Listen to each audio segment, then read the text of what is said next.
I don't know why this thing changes settings every time I walk in this classroom. Sorry, teams.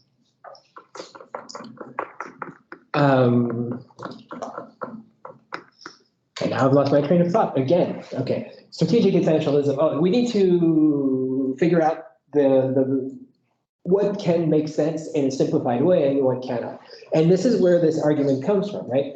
From the background in which these conversations are happening, you have a connection between the world as a whole, which is obviously complex and everybody knows it, and perhaps what could be seen as a simple solution. In other words, just simply make people speak a different language than what they speak every day, and all your problems will be solved. If you just fix the language, obviously all the ideas and the economics of the world and the politics of the world and the history of the United States, all those things will be solved because magic. But because we have to cut down these parts, people have also made all kinds of assumptions, including the assumptions of, well, if we make things simple, maybe we make things too simple, including those linguists who were arguing on behalf of parents, seeing that, well, there is a difference, obviously, between African American vernacular and global American English vernacular, and seeing those two things as two very different languages, as opposed to two languages that do the same thing, as opposed to two languages that serve the same purpose, as opposed to two things that could very well be equal, maybe kind of like people are equal or rights are equal, and those greater things that we would tend to consider equal. No, difference in this context had to mean that there is a hierarchy. And of course, this is part of a larger historical system. This is part of a larger discrimination that has existed in the United States for a cool 200 years. And so therefore, it found its way into the language attitudes around this. But the problem is that here, as the book points out, we're talking about communities that are marginalized, politically, economically, and socially, which means that there are people who do not match an ideal from the get-go, whatever that ideal may be.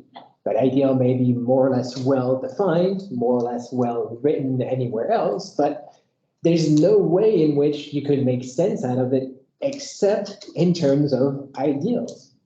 Now, you might know of ideals in your head, but until you've met one, those things are either exceedingly rare or are just better off thought as a theory. Putting this into the context of what we are talking about here, about African American vernacular English. It was, in fact, recognized by many people in the academy as a thing that existed because you could hear people speaking English differently.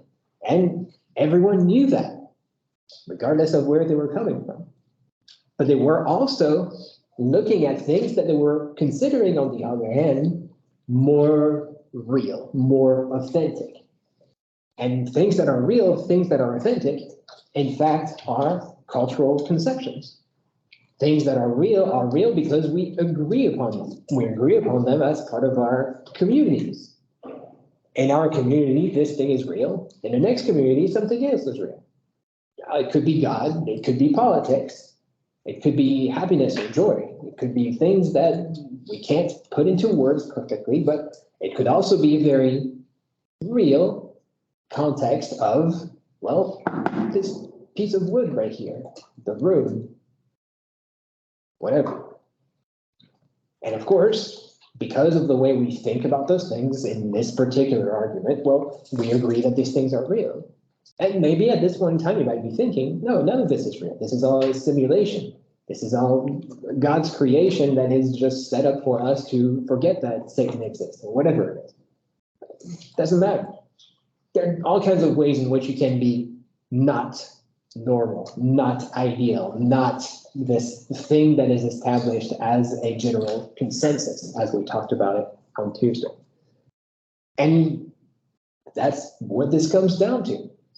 If you have a consensus, if you have a rule, if you have a norm, those things are designed to narrow down the possibilities. which means that there's only one way that you can be right, and there's a million ways that you can be wrong. Which means that there's a whole lot more ways to be not politically, economically, or socially ideal, whereas there's just one way to be politically, economically, and socially ideal.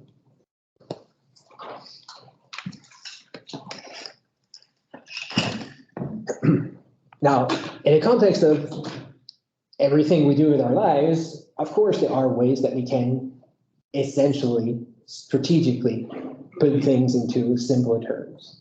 But again, right, this table here is wood. It's not actually wood. It's an aggregate that's made out of wood chips because that's cheaper to do than cutting slabs of wood to make it. That's not like the same wood that you put in a tree, but for all intents and purposes, it's made of pieces of wood, so therefore it is wood. But if you tried to burn this table, you would not get the same fire as what you get out of building, burning actual pieces of a tree. So there are practical differences for which these strategic essential categories exist that make things easier for us. The same things that Worth pointed out so many years ago, talking about things that can catch on fire like puddles.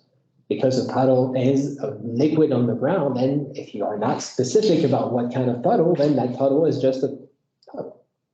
Unless that puddle is made out of gasoline, and then it catches on fire, and then you have a lawsuit on your hand.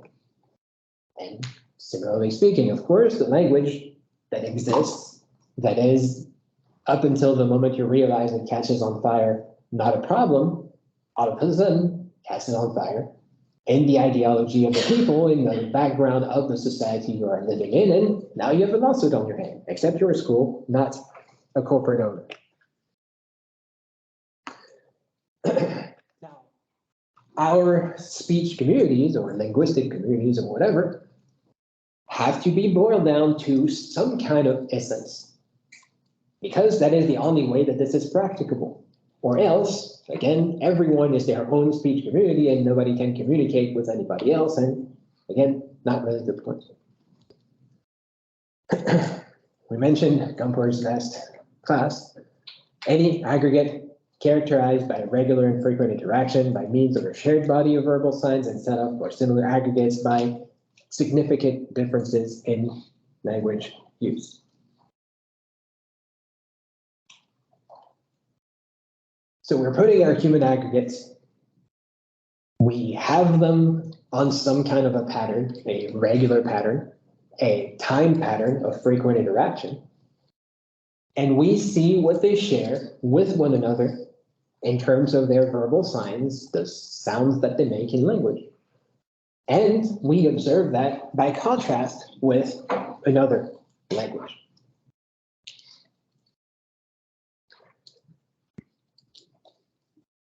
In the context of what we talked about on Tuesday and what we are talking about now, boiling down the so-called linguistic community to the specific time that it exists, the specific context that it exists, is probably the only way that we can even speak of a speech community. Once again, because if you cannot compare it to another one, you're losing the aspect here that you're saying it off from a similar aggregate. But it remains a matter of scientific study. Because on a day-to-day basis, when you are speaking language, even with your own speech community, you are not asking yourselves those questions. You are not trying to identify that person by the way they speak before you speak to them. If that is somebody you know that they are part of your speech community and you can speak with them not thinking about where they are. If it's somebody you don't know, you can use your same language to speak to that same person and figure it out from that point on. Because language is, as we talked about it on Tuesday, a commodity here. It is allowing you to achieve a purpose, whether that purpose is asking a question, asking for directions, maybe asking for recommendations about a movie that people like, or maybe ask questions about school that you are taking, science and whatever. And again, those things are all the same language The people that you are remain the same throughout. This is all just mediated through some kind of a speech community. That speech community could last 5 seconds, it could last 5,000 years. If you make enough effort for it, there's no limitations to it.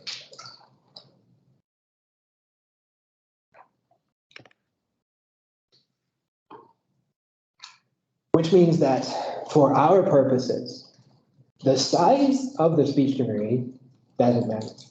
It doesn't matter whether it's 10 people that speak that language or 1 million people that speak that language. Those speech communities are speech communities.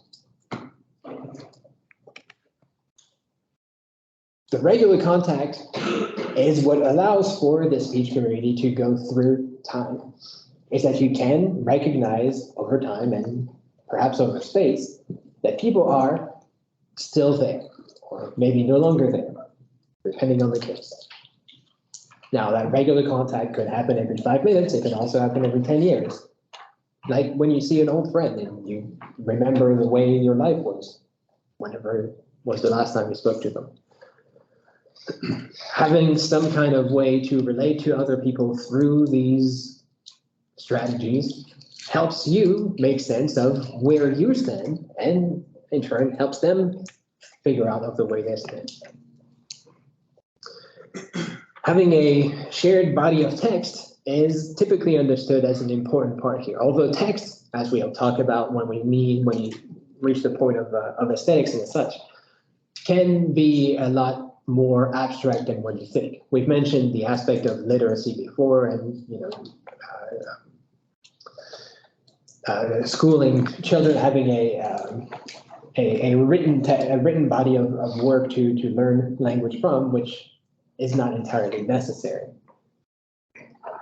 Here, for the context that we are talking about, and that is going to come back to us maybe next week or whatever it is, the main reason why you have this body of text is rap music, hip hop, which is something that is generally understood as not particularly vehicle of a good message, something that was in the early 90s not very well perceived.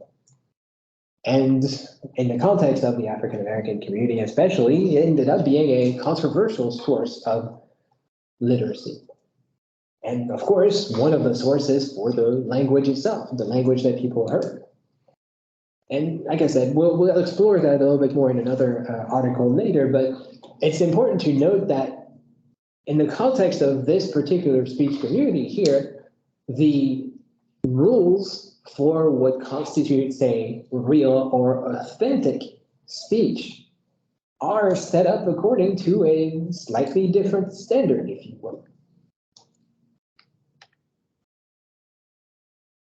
The difference is, and it is important to remind ourselves of this, essential to how we are speaking about these communities. Because the alternative is one language for everyone that everyone all the time speaks. And you just have to go to a foreign country to realize that that is not the case. Or you have to deal with the differences. And the differences come at the center, because that is your touchstone. That is how you realize that things can be different. And also, of course, that how things will be different. As we mentioned, so in the context of this class, the English language has changed pretty dramatically in the last 400 years, even more so in the last 800 years. And if we used this aspect of a real or authentic language, then we would all be speaking the weird transitional Middle English that Shakespeare was speaking 300-400 years ago, if Shakespeare actually spoke like that, because of course we only have the writings of Shakespeare as a result of that, and whatever he's writing is different probably from the way he's speaking, just like the way that you are writing right now is likely different from the way that you speak.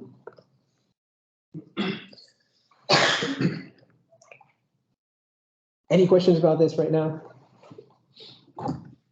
Yes. I'm just curious, is it possible for a person to be in like multiple speech communities at once? Yeah, we mentioned that on Tuesday, but of course, because society is complex, and the way you speak with your parents is different from the way you speak with your friends. Two different generations of language will certainly be different. Now, the question is, do you consider yourself as part of a speech community with your parents, or do you just happen to talk with your parents? That becomes a matter of your own positioning within that language. Maybe you're putting on a special voice when you're speaking with your parents. Maybe you use fewer swear words. Maybe you use more swear words. I don't know how you relate, but it could be a variety of ways in which that happens. If you don't have a close relationship with your parents, you can very much put them into a different category because they sound weird, because they sound too different from you.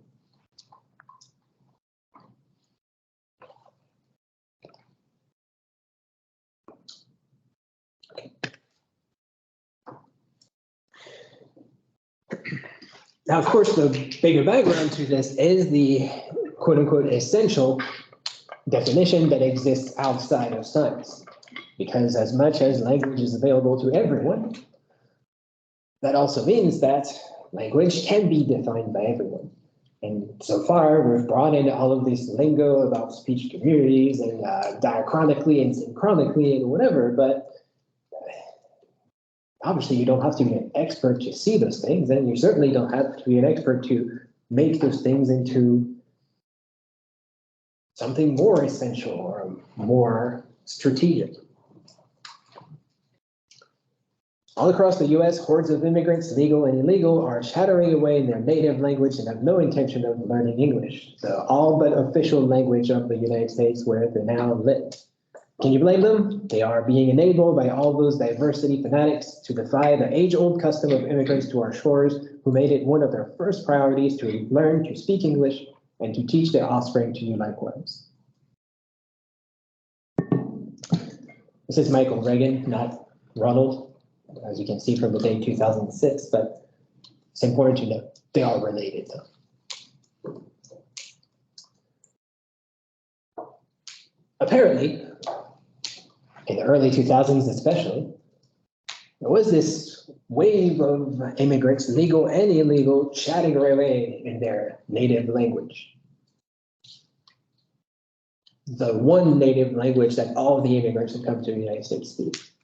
The one that doesn't matter, of course. The one that is not the right one, which is English. The age-old custom of immigrants to our shore who made it one of their first priorities to learn to speak English. Like when the French landed here, they all started to speak English in Quebec and such. And the Spanish who came here and started to speak English in Mexico and such. Anyway, the age-old custom that exists, the first priority to teach your offspring to do likewise.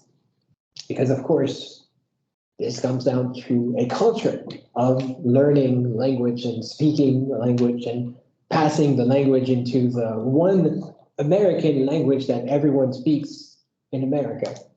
The not at all completely different languages that existed at the time. Because of course we all speak the same language as the founding fathers now, the same British English that those immigrants for Britain were speaking back then. Now, the idea here is that there's something happening out there, and this something is not good, man. It is not good. There's all these weird people that come here speaking those weird languages, doing these weird things with their lives, and we don't know what to do about it. Michael Reagan published this book that gives you the numbers, the statistics on how all these weird immigrants speak all these weird languages. According to Census Bureau statistics reported in Human Events, which is the journal that he is actually publishing in at this point when he's writing this. And he's also the editor of it. In California, 42.3% of the people do not speak English at home. More than 28% speak Spanish instead. 1 in 5 Californians told the Census Bureau to speak English, quote unquote, less than very well. In the city of Los Angeles, for example, 60.8% of the people do not speak English at home. Instead, more than 44% speak Spanish, while 31.3% say they speak English, quote unquote, less than very well. In the city of Santa Ana, a whopping 84.7% do not speak English at home, while more than 75% speak English instead, and 50.8% say they speak English, quote unquote, less than very well.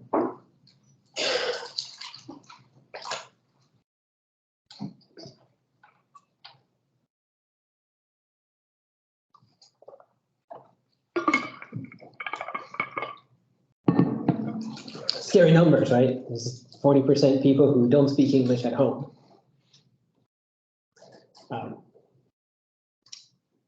I don't speak English at home because I speak another language, but I'm speaking English right now. It's perfectly possible to speak two languages at home, of course. That's not what the census question is asking. The question is asking what language you are speaking at home, not what languages you are speaking at home. If you had the possibility of answering two things, probably a good chance that people will speak two different languages at home. And what is home anyway? Within your household, within your city, within the school? Because if you're going to school speaking English all day and then coming back home in your household to speak Spanish or another language, of course, then what's the point here of this question? What's the conversation that is happening? What is Michael Reagan pointing to? The numbers don't lie, he says. All these numbers have to be real, right? I mean, surely he did not just make them up. This is the survey as it was asked at the time. Does this person speak a language other than English at home? Yes or no? And if no, skip to the next question. What is this language and how well does this person speak English? Very well, well, not well, or not at all. So essentially, three options as opposed to not at all. Which means that when somebody answers the question in the census that they speak not well, that means they actually do speak the language. They just don't speak it well.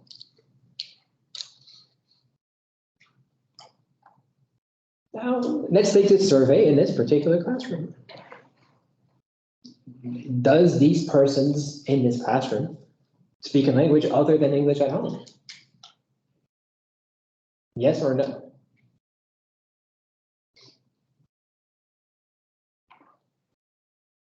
If you answer yes, can you raise your hand?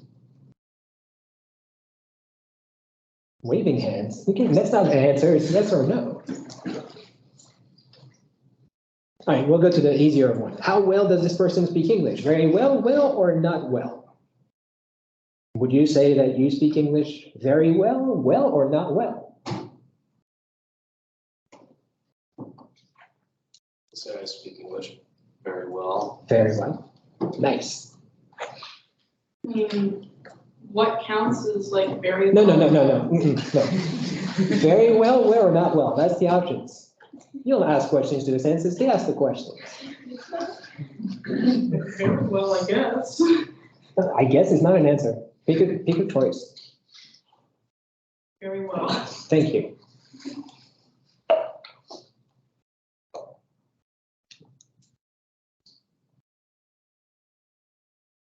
How do you define these things? Very well, well, not well. Do you think the Shakespeare English, the Queen's English?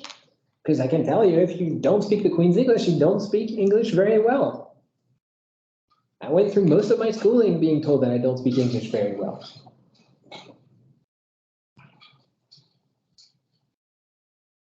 Some people will tell you don't speak English very well if you say the wrong things to them. If you say ain't, if you say wanna, if you say hey instead of hi. Now, without any kind of explanation as to what these things mean, there's nothing that requires you to be particularly good at it. You speak English well, right? I mean, that's good enough. Who cares? It's the census. You're not getting graded on this. This is just trying to figure out who's speaking what language.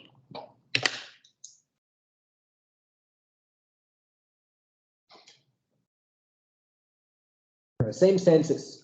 Detailed languages spoken at home by English-speaking ability for the population 5 years and older. Oh yeah, children. Oh man, children, do you speak well or very well? Does a 6-year-old speak English very well? Do you know any 6-year-olds? Those idiots, they can't speak any English, hardly. Anyway, population 5 years and over, population of 291 million people in the United States, spoke only English at home, 230 million, or 231 for all intents and purposes. Spoke a language other than English at home, 60 million people. Wait, so there's 291 million people that are in the survey, 230 people that speak English at home. That means 60 million people in the United States, aged 5 years and over, speak a language other than English at home. 37 million of them speak Spanish or Spanish Creole.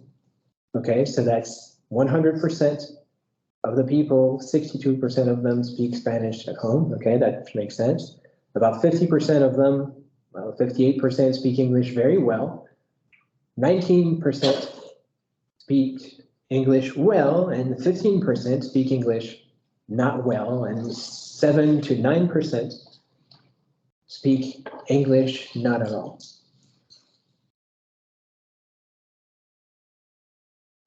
So these wild hordes of immigrants who come to the United States and chattering away in their native languages,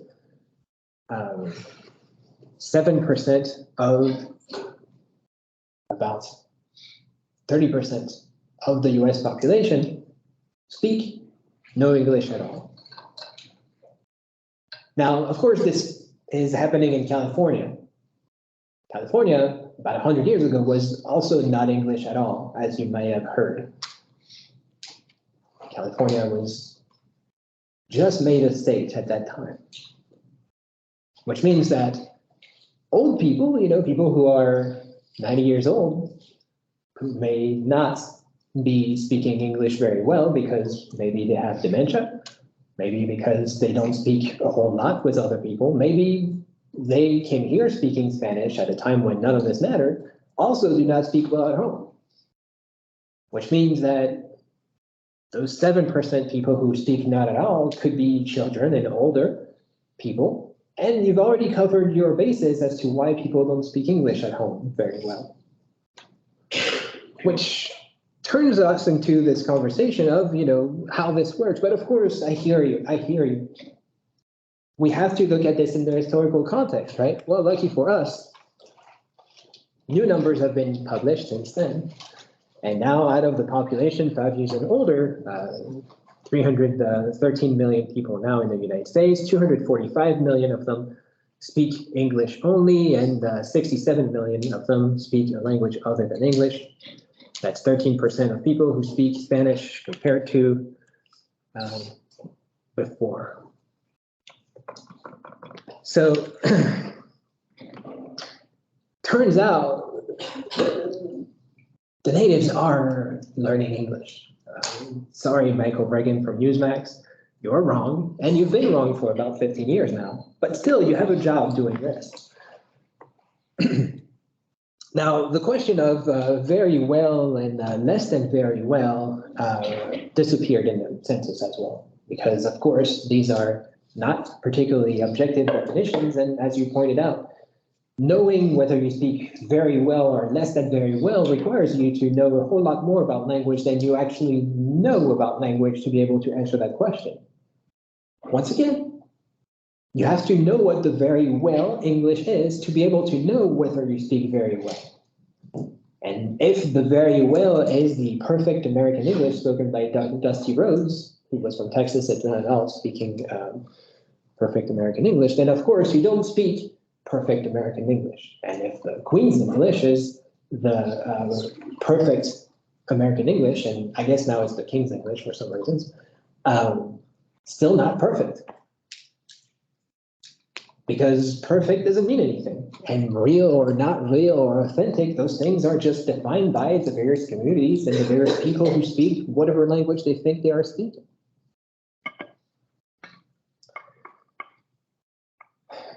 Any questions about this?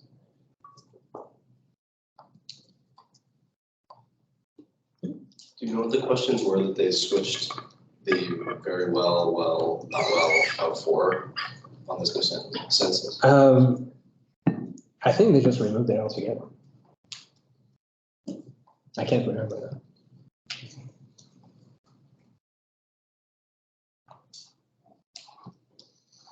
Actually, it might have been just very well and less than very well, as opposed to very well, well, and not well. Something of this sort. Anyway.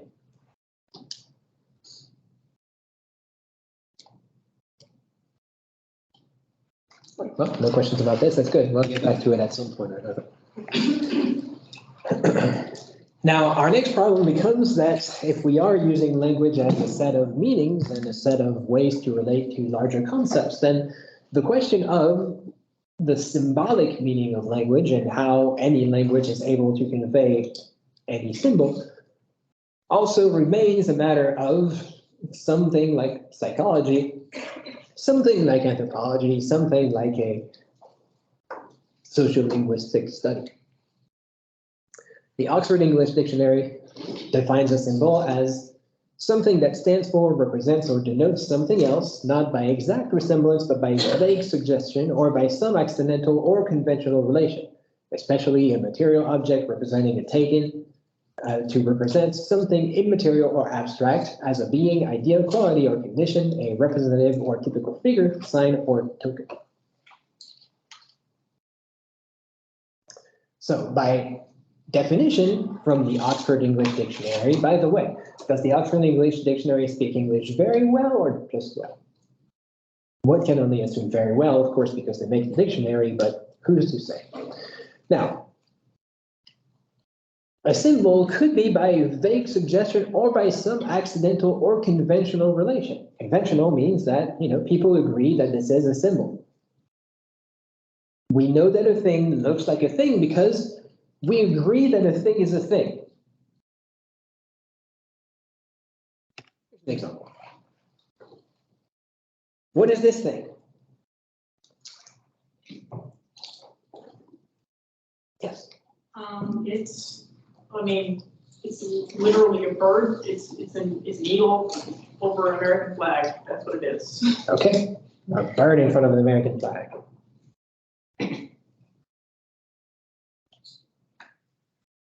And that's all that it stands for, right? The bird, the flag, it just means birds and flags. Right? Oh. Would you like to amend your answer? I want to say, depending on who you ask, it can also. Okay, stop. I'm asking somebody else now. Oh. It depends, yes.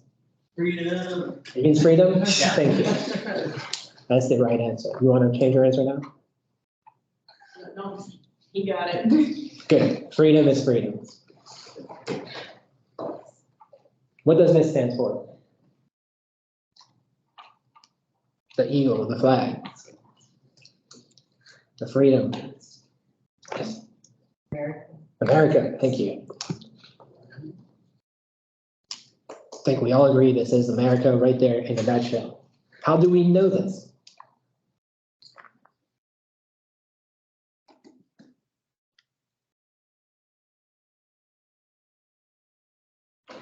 Oh, yes. It's the American flag and the eagle is the national bird. Okay. The American flag. How do you know that this is the American?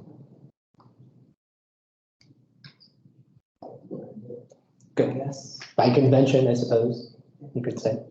It's not an accidental relationship. We kind of agree that this is the American flag. It doesn't have the 13 stripes or the 50 stars. There's only bits of the flag, but I think we can all agree that this is the American flag, hopefully. What about the eagle? Why is that anything to do with America?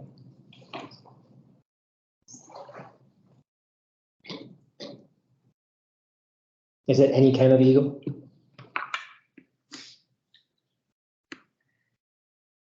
Just any eagle is represented as a symbol of America? Yes. Specifically the bald eagle Specifically the bald eagle. Why is that? convention. Ah, okay, fair enough. So we all agree that the bald eagle is the representative. The bald eagle, a small bird, a big bird? On the smaller side for eagles. On the smaller side for eagles.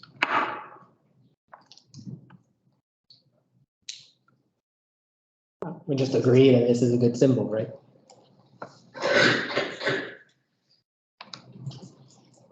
Now, this is obviously, I think, everyone agrees, a symbol for America because we know these things, because we've learned these things by convention.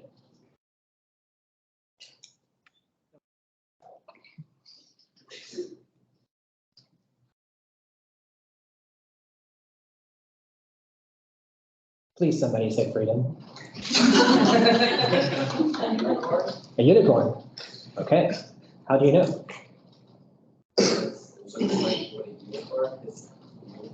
Okay. Horse with a horse. He's a horse with a horn. So a unicorn is a horse with a horn? Okay. It's also magical because it's in space. It's a space unicorn. It's a very special kind of.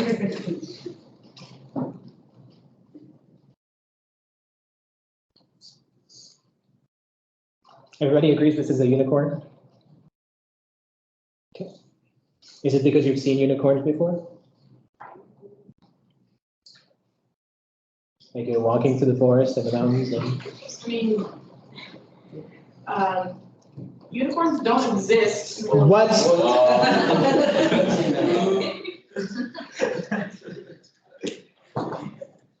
You're gonna argue with me? Can you say it for sure? I know for sure, but have you ever seen a unicorn in real life? I don't think so. Well, then maybe the last unicorn was pretty realistic.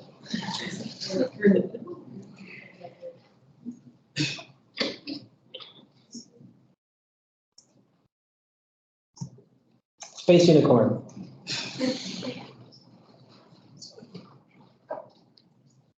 How can we agree that this is a unicorn if we have never seen it?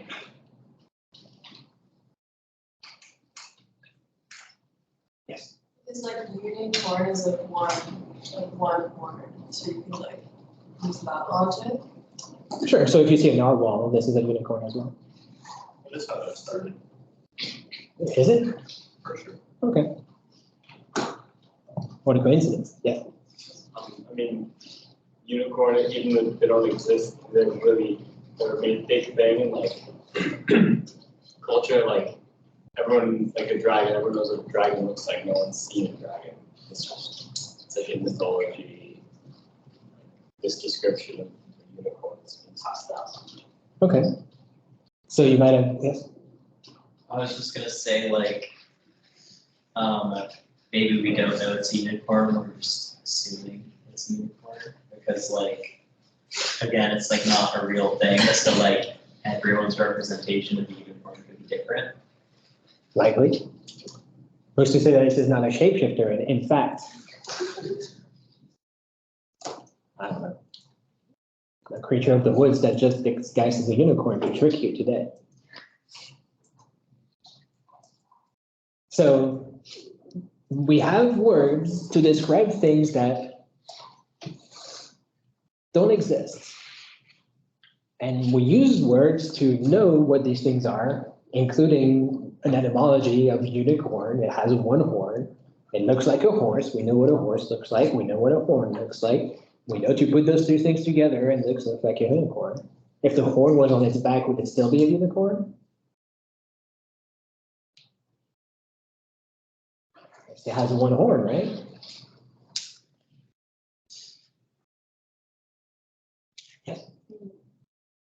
We expect a unicorn to have the horn on its head. We associate the horn being on its head because you never see a unicorn with the horn anywhere else. It's just how they're supposed to look. Though that's not to say that a unicorn can't have its horn anywhere else. It's just that it's always shown that way, so it's what we expect. Sure. Do you know any other animals with horns? Yes. I mean, this is not an answer to that, but this is just a related question. So what is the relationship between visual symbols and speech communities? Well, that's a good question, right? In other words, if everyone in this class agrees that this is a unicorn and not another word from maybe another language, can we consider ourselves a speech community because we share this representation of the word unicorn to a concept that we can more or less agree on as a thing. And in that case, it doesn't matter what your native language is, it doesn't matter what books you've read, what TV shows you've watched. We can agree that this system is a system that maybe mythologically is part of our world as a thing that represents a thing. And if we agree that this is a unicorn, as much as we agree that this is freedom, America, and eagle, a flag, and whatever, then we share through our cultural, conventional, whatever systems, a way to make sense of the world in similar ways.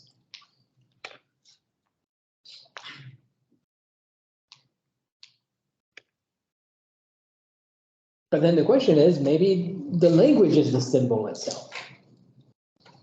Because if I just said the word unicorn, you would have, as part of your understanding, what a unicorn is. Now, again, as I mentioned very early on in this class, you may draw those unicorns differently because everybody has a different color in his head of what the unicorn can be or should be, but grand scheme of things, a unicorn is a thing. Just one more thing we can put in our lives. Now, if we represent this thing through those not material aspects, or maybe an abstract idea, like the unicorn, right? Like this thing that does not have a worldly existence, a material existence, a concrete existence. Well, the language itself also does not have a material existence. It's just words. It does not have a concrete existence. And yet we can hear that people speak our language as opposed to another language. And we can see that a unicorn is not a narwhal because we know what a narwhal is and we know what a unicorn is. And if we don't know what a narwhal is, but we know what the unicorn is, that's enough. That gets us halfway there. And typically we tend to assume that language is what distinguishes humans from animals. Because we can speak a language and animals don't. Even the great apes, our closest relatives, over 90% similarity in our genetics, they don't speak the way we do. And just saying this, that language is what distinguishes us from animals, humans from animals, again, sets us apart, puts us in a different category than these stupid great apes who can't even speak. We're the stupid great apes that can speak. And we have the ways that we can use the language itself to distinguish groups of people from others. You know, the aggregate, human aggregates from others. Because then we have American English and British English and Australian English and perhaps African American English. And those things become symbols. Symbols of something bigger than just the words themselves. Because of course, in America, you speak English. Not American English, because then that would open a can of worms, because then people would agree or disagree, because then you would hear somebody who's from the South and they sound different, and then what do you do now? Now nobody speaks English. And now your whole argument is nonsense.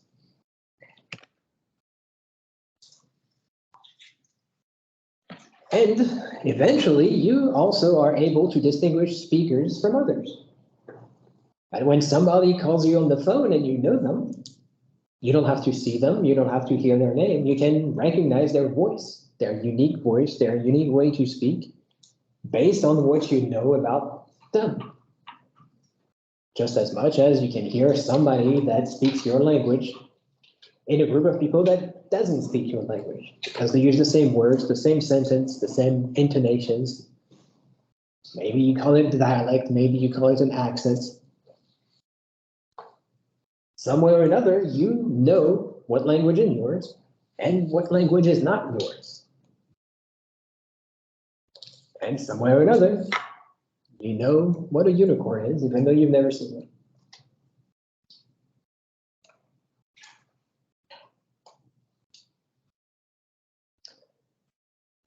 So again, if we reorganize our speech communities around the abstract faculty for language, then we have no speech communities at all.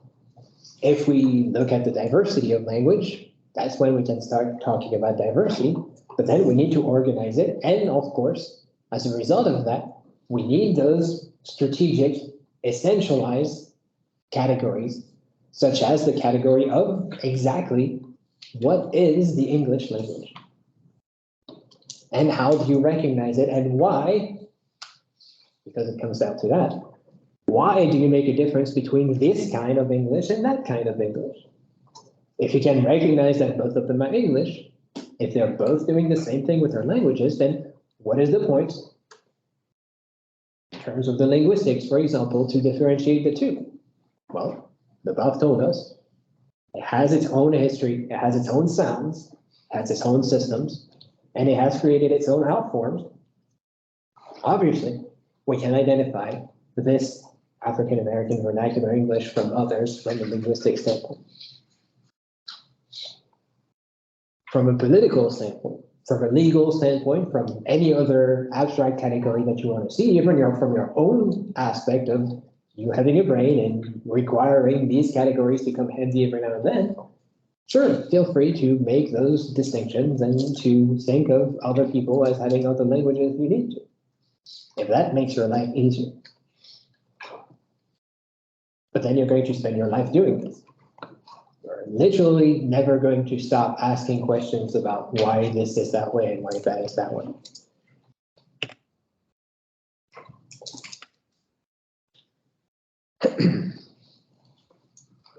Now, the much larger idea here becomes a matter of aesthetics, as I mentioned earlier, and we're going to get back to that more next week. Because that is eventually a physical question about what things are and what things are not, what things look like and what they mean to. That, of course, an eagle is an eagle and an American flag is an American flag, but when you put these ideas together, you get a more abstract meaning of America, of freedom, of something or another that makes sense to you, perhaps nobody else. And the question of form and meaning is an old one that has been asked since Greek philosophers of asking exactly how things get to be what they are, how words get to correspond to what symbols. What is the principle that underlies all of this? It could be that everything is an imitation. You are Plato, Socrates, God made everything in one shape, and then God allowed you to recreate those shapes forever. So God being everything makes a thing, and then you recreate that thing, you recreate God, and all art is an act of godliness of some sort. And well, we can do that with language as well, that God gave you language, and then mixed up everything with the Tower of Babel, and then everybody has been repeating patterns forever to recreate language, to speak language in different ways. Now, the definition of what we have used so far has to do with acts of speech. In other words, people speaking, acting out the language that they have. We could call those things utterances. An utterance is when somebody says something, essentially. Within certain communities, successive utterances are alike or partly alike. So within one linguistic environment, if you want to call it that, you will hear sounds, series of sounds that sound the same or almost the same. Similar enough that you put them in the same category, in the same box. And as a result, any such community could be called a speech community. Because you hear the sounds, you can classify the sounds, and that allows you to make a speech community out of it.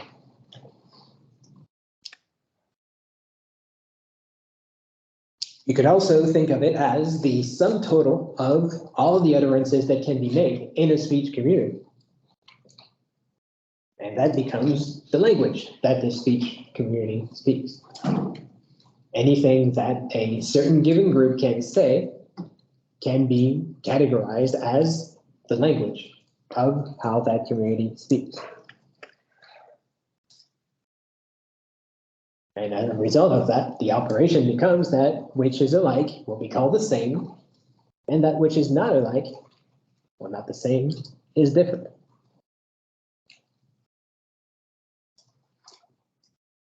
So if this is this, good. If this is not this, bad.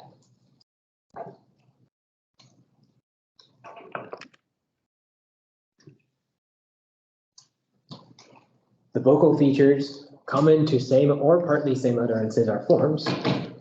Corresponding stimulus reaction features are meanings. The words that you say are forms, representations of the corresponding features that allow you to connect these forms. And those would be called meanings. Which leads us to the next assumption is that every utterance is made up wholly of forms.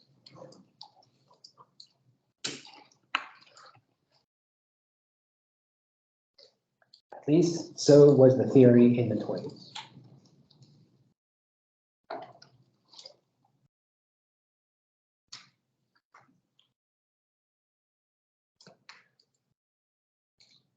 Now, as we get back to this next week, these forms and those meanings will have to be categorized in some way that makes sense, that has meaning. And those meanings can be used by all kinds of people, of course. Don't forget to complete the test on Blackboard. We'll be back next week.